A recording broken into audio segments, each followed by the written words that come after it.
Yes, hello, welcome to another Pursuing God's Heart, and been a little bit of a gap since the last ones, but jumping in at the book of Ephesians, and Ephesians is a fascinating letter. I love it in so many ways, but let me just share with you something here right at the start.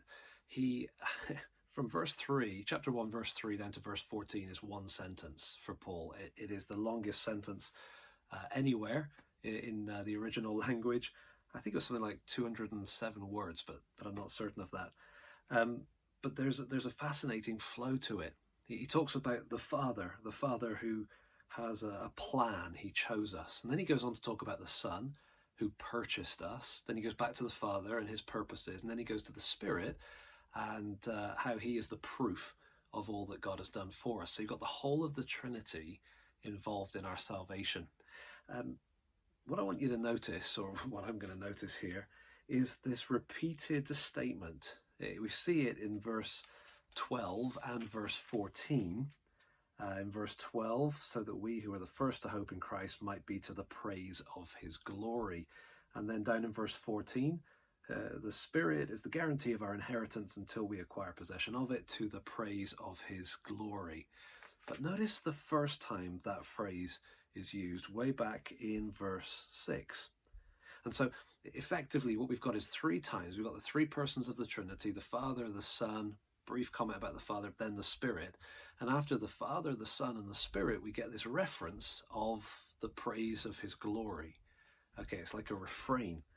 But notice in verse 6, the first time it's used, it's talking about the Father's purposes and plans, how he chose us, predestined us for adoption according to the purpose of his will. Verse 6, to the praise of his glorious grace with which he has blessed us in the beloved. One of the things that's fascinating about Ephesians, if you spend time in it, read it through, and I'd encourage you to read it multiple times, not just once through, but whatever you can do. Spend time in Ephesians, and one of the things that will gradually start to emerge from the page of this fascinating document is how much the Father loves us, the grace of the Father flowing over to us in Christ and through the Spirit. So the givingness, the lovingness, that's a new word, of the Father is a fascinating thing. And right here in the first kind of introductory sentence to the letter, it says to the praise of his glorious grace.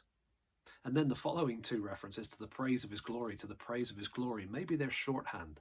Maybe the point of this is to get us to celebrate the grace of God that would send his Son to purchase us, and that would give us his Spirit to assure us that we've been purchased and that one day possession will be taken. So there you go, to the praise of his glorious grace. We've got a good God, and Ephesians is going to help us to keep our gaze fixed on his glorious grace.